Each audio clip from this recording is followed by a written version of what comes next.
Alright, so we're doing Ghosts of the Deep solo on Master difficulty. Here you can see that you can get your hands on some Artifice armor. You also get prisms, shards, and of course you get your dungeon weapons. Modifiers, overcharged weapons, and solar and void for the weekly surges. So, you know, if you want to use solar or void abilities, you can get some extra damage there. But otherwise, we're just going to focus on overcharging our weapons so that we can get that 25% buff to Risk Runner, even though it's an arc SMG, and to our Pale Heart weapons, the Call and Promemoria, which are strand, but they're still overcharged because they are in the artifact for overcharged armory and or unstoppable sidearm, right? So that's how we can do that. We're using Insurmountable Skull Fort here on a hybrid arc and stasis build, right? So we get kills with our arc melee abilities. We get our Thunderclap refunded. Obviously Thunderclap because that's the only arc melee ability we have on Prismatic. I pair that with Glacial Grenades so that I don't have to use Dominance and so that I can do dark damage as well as light damage, basically proportionally, so we can build up our Transcendence fast. Protection for survivability, balance for more grenade spam specifically because we don't need melee spam. We don't need help with our melee spam because of Skull Fort.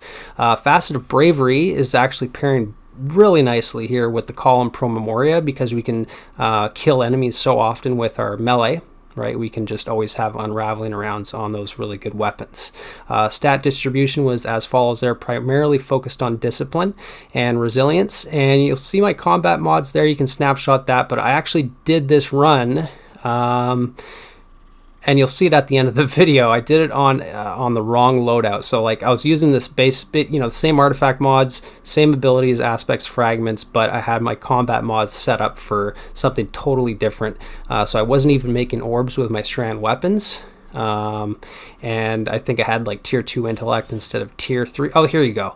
So this is actually what I had on as far as mods when I did the solo run here. So that should just go to show you that Insurmountable Skull Fort and the choice of weapons with the you know, abilities and aspects and fragments setup is good enough to make this happen, even if your combat mods are not optimal, right? And that's kind of true for most builds. Your combat mods are just kind of there to supplement stuff. It's not really going to make or break a build, even if your stats are off by a little bit, or if you're not, you know, producing orbs as optimally as you could be, right?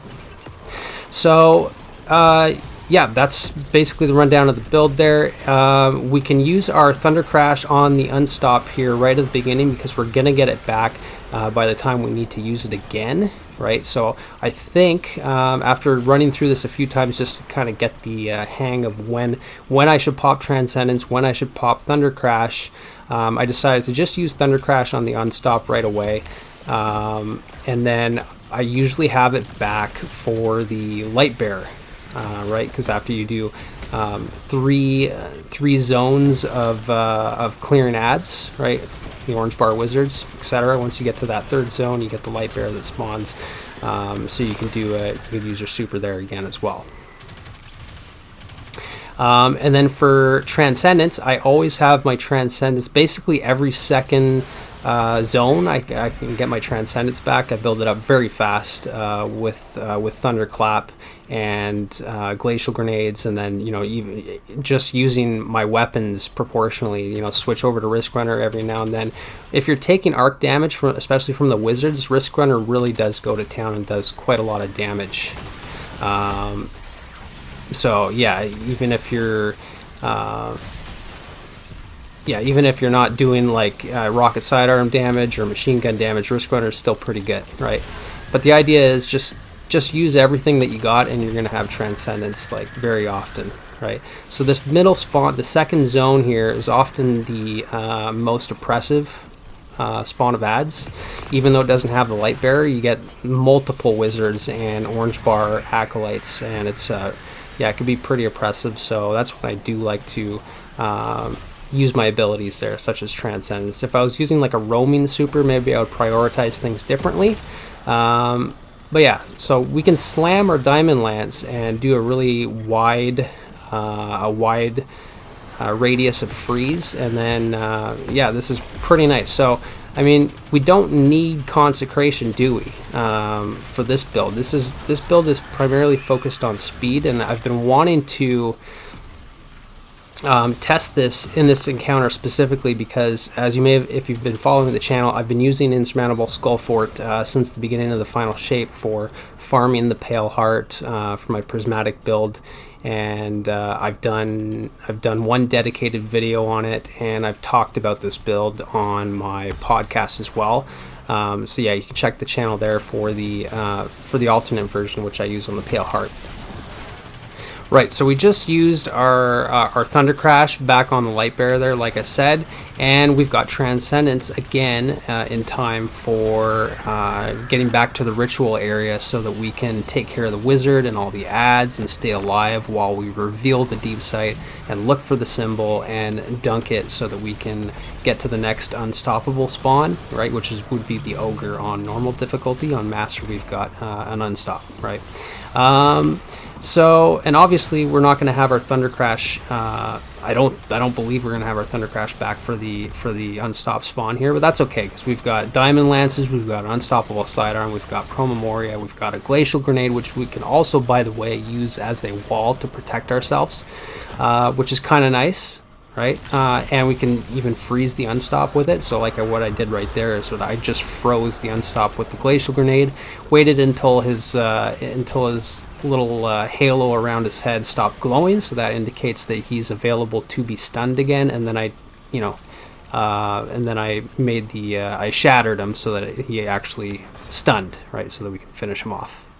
Right, so that's basically the gameplay loop. Now we just got to do that 3 more times, right? We've got to do this four times. Obviously it's RNG as to where the zones are, but there is a specific path for each zone, right? So if the ogre leads us to this site first, then I know where the next site is and the site after that, and I know exactly what light bearer I'm going to have to deal with, right? This is going to be a wizard, right? So the next zone over here, we're going to have all the orange bar wizards and acolytes, right? So I'm going to probably pop Transcendence here. It looks like I'm just about charged up, and I've probably got an eye on it, so I know that I have to either Thunderclap or use Wrist Runner here right at the beginning so that I can get that. Look at that, just one Thunderclap and now we're Transcendent. So do I pop it here? I think I do.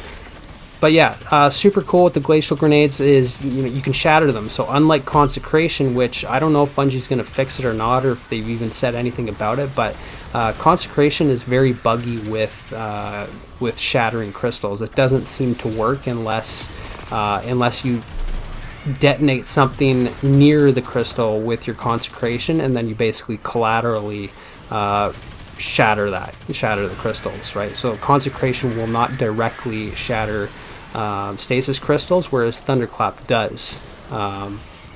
So when we combine our Thunderclap and our Knockout with our Diamond Lance and our Glacial Grenades and Facet of Ruin, we're doing quite a lot of damage very regularly, because our Diamond Lances are spawnable like every 10 seconds, right? And our Thunderclap is infinite. So I would say this is probably the most ability spammable build on Prismatic Titan.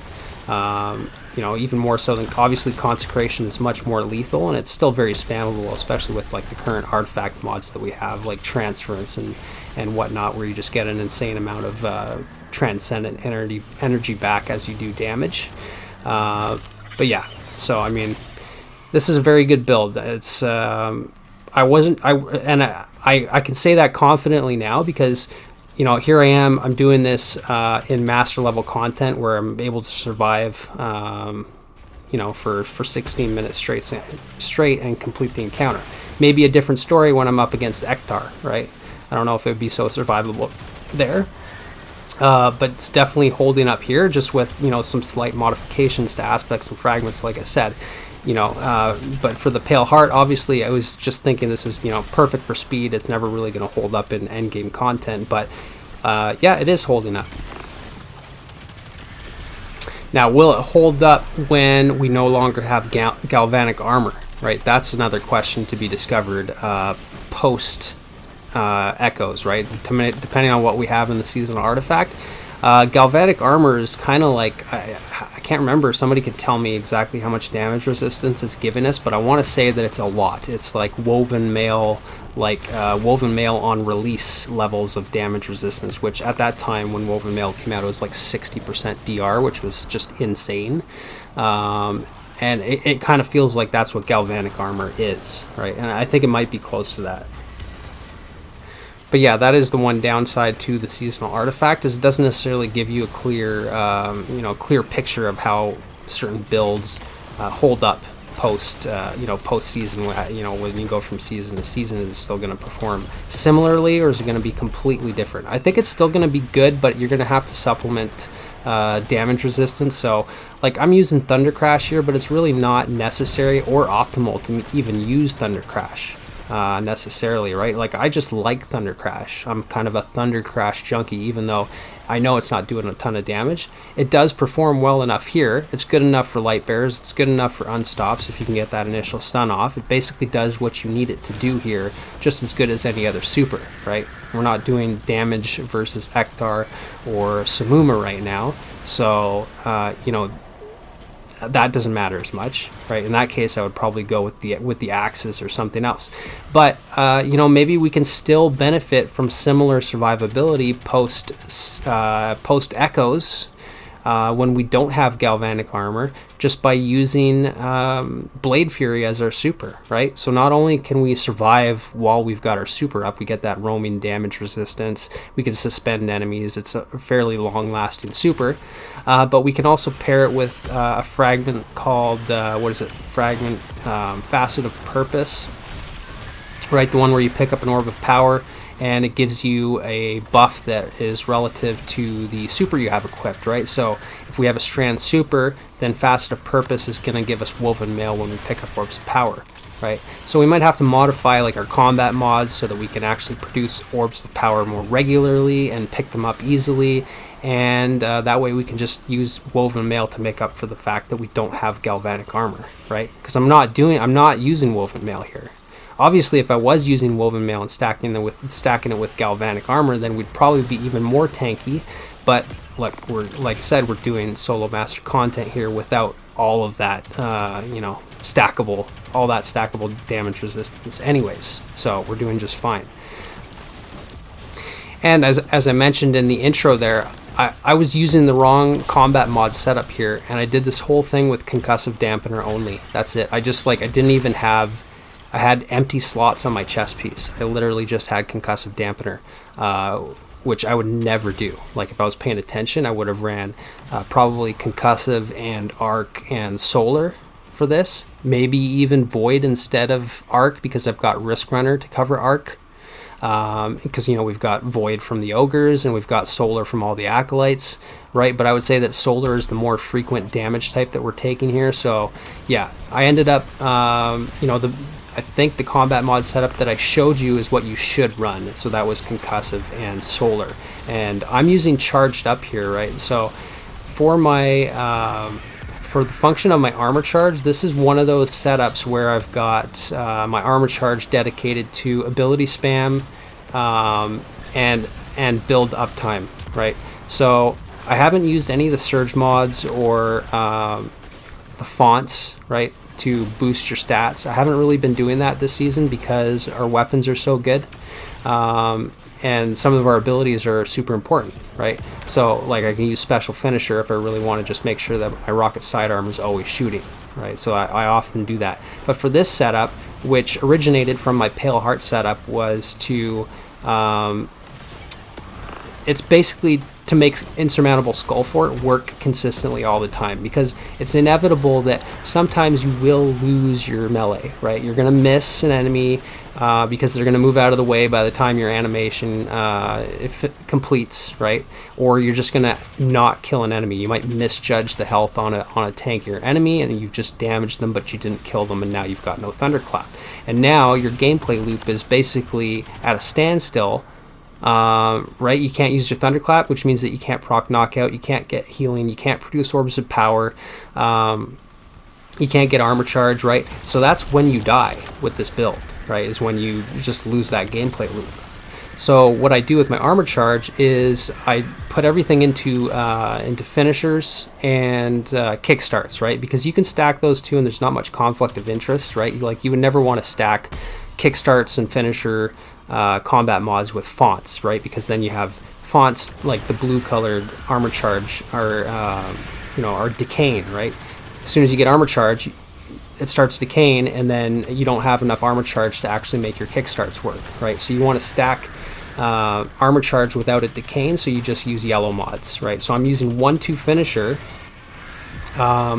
with charged up, and in this run here that you're seeing, you see I've only got 3 stacks of armor charge because, like I said, I screwed up. I didn't have charged up on my chest plate, otherwise I would have 4.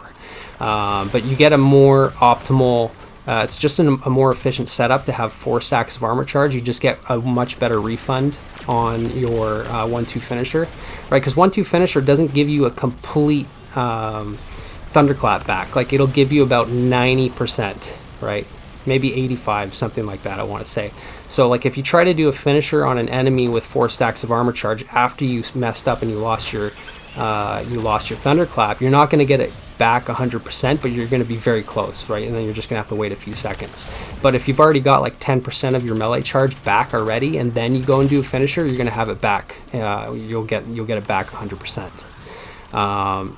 Right, so that's kind of like my fail-safe, just to make sure that my build keeps its uptime, right?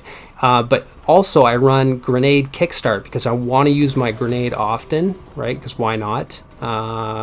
Glacial grenades are very, very valuable, not just defensively, but because they're playing into ruin and shatter with our diamond lances and our dark energy to build our transcendence. So having grenade kickstart means that I'm going to get like 37% of my grenade back on throw, right? I just have to be mindful of obviously what I want to do. So if I do lose my thunderclap, then I'll try not to throw a grenade until I've got my thunderclap back, right? So if I've got like 4 stacks of armor charge, then maybe I'll save my grenade. I won't throw my grenade until I go and do a finisher. Right, so that's basically it. So you might want to farm this, get some prisms, get some good weapons if you're still farming for those. But yeah, that's the rundown on the build. Hope you enjoyed. See you in the next one. Take care.